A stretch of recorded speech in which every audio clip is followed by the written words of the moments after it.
Hello and welcome to Frontrunner Motorsport, and I have just watched the Hungarian Grand Prix.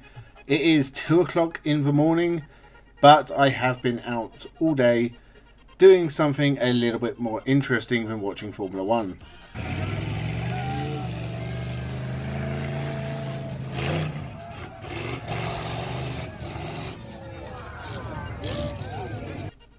Yeah, that whole argument about noise making a big difference in Formula 1, I'm entirely on side with it now. The noise of a monster truck is incredible, and I think Formula 1 hybrid engines should be replaced with monster truck engines, and possibly Formula 1 cars with monster trucks. Monster trucks are cool.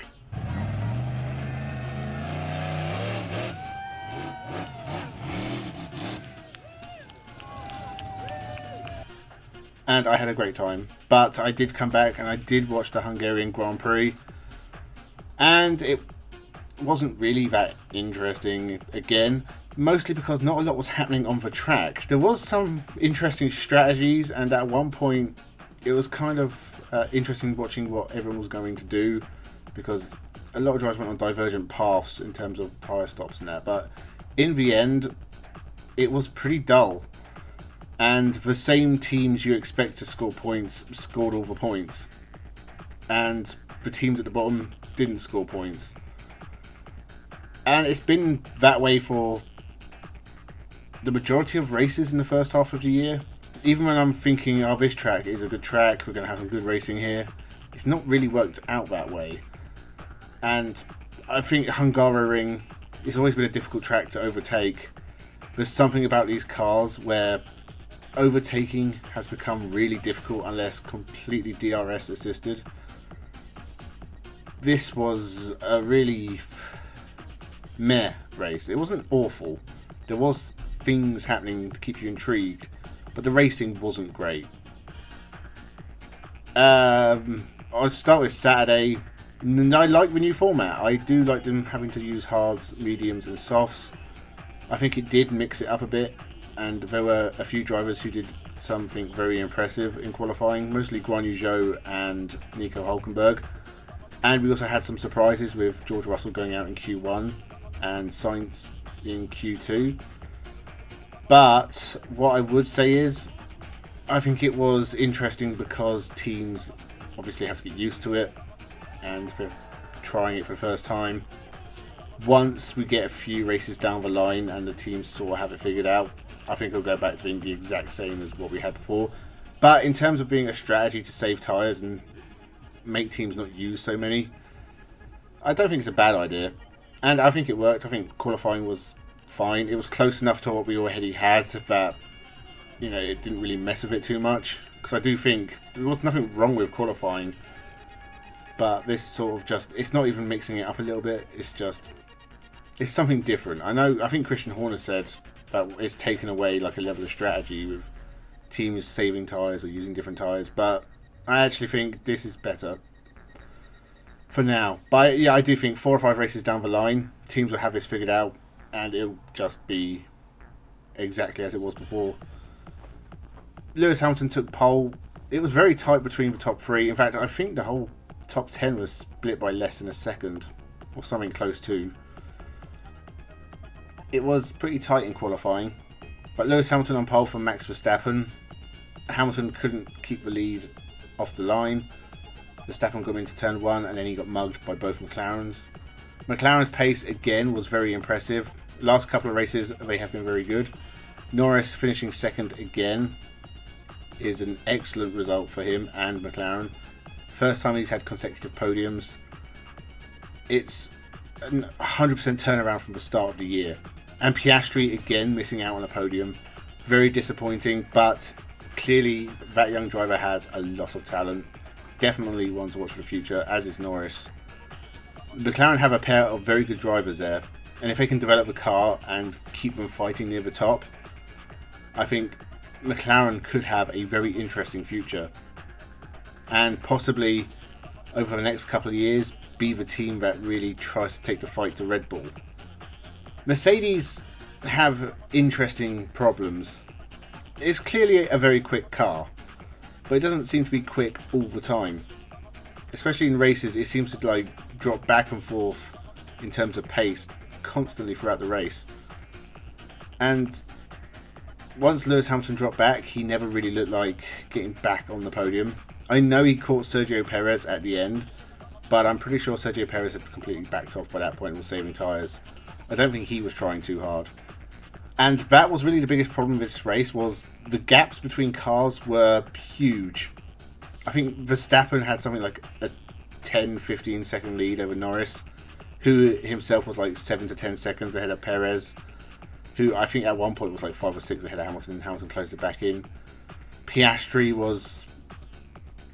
he was way behind somewhere. I can't remember how far back he was.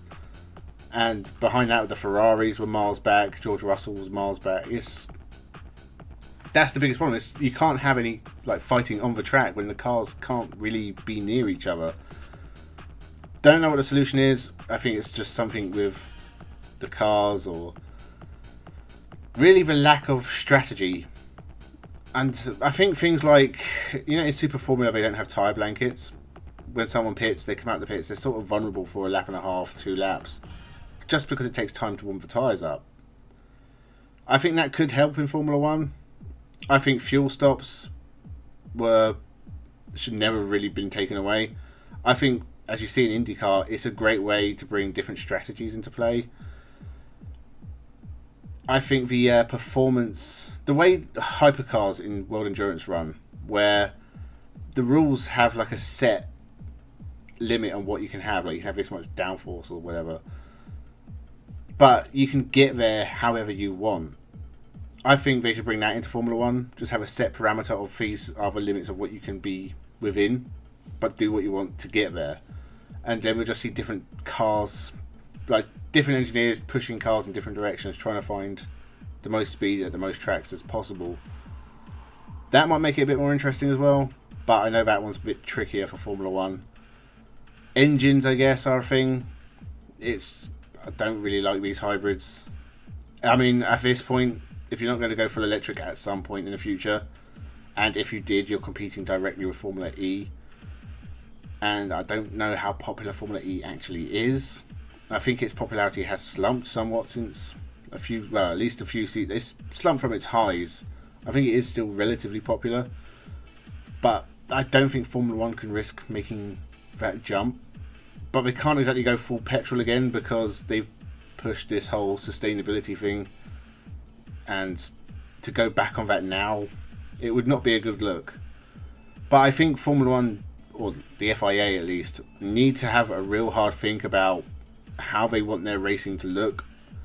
I think as a fan watching, at times it's incredibly tedious. There are other race series out there which provide a much higher level of entertainment, such as IndyCar. IndyCar has been fantastic this year, and honestly, if you had to choose between the two, I would suggest you watch IndyCar.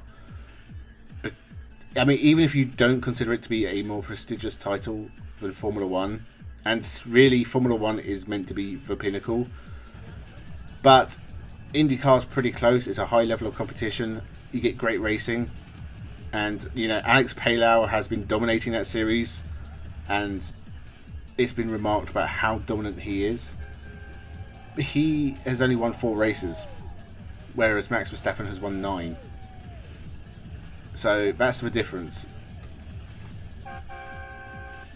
I don't know, I'll go through the field. Honestly, there's not really much to say, because it's all been said before this year and nothing has really changed.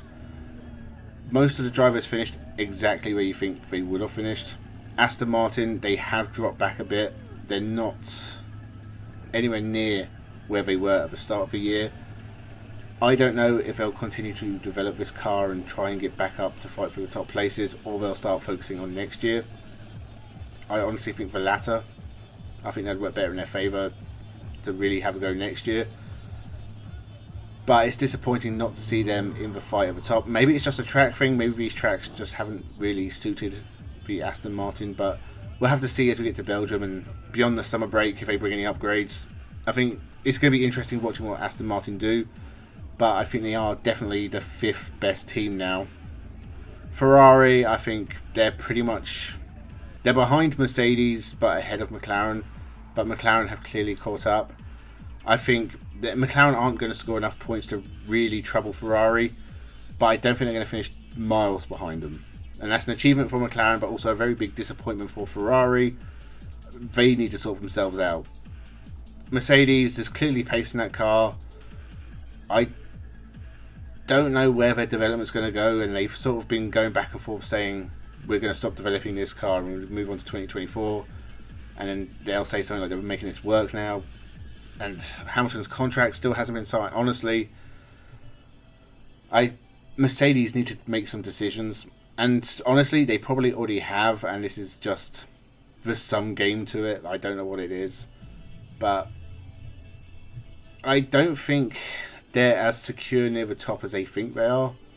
I think McLaren have proven that the right upgrades at the right tracks can push them above Mercedes. Aston Martin have been finishing ahead of them at times, and you never know with Ferrari, they could suddenly jump back up. So I think the next couple of years are going to be very important for Mercedes. Everyone else, Alpine, another double DNF. It was very unlucky, not their fault. Very messy start to the race. But I think for Alpine, this year has been disastrous. They should have taken advantage of McLaren's bad start, and yet somehow they just haven't.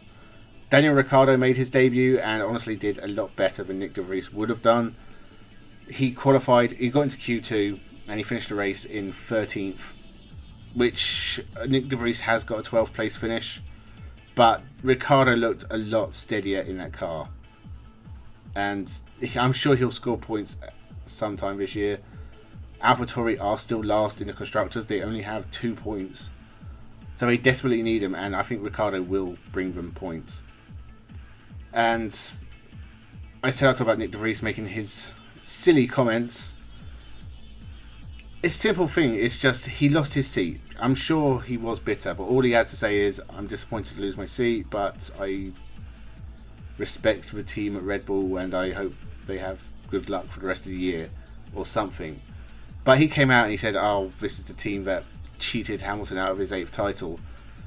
That is pretty much the dumbest thing you can say, because no team's going to hire you.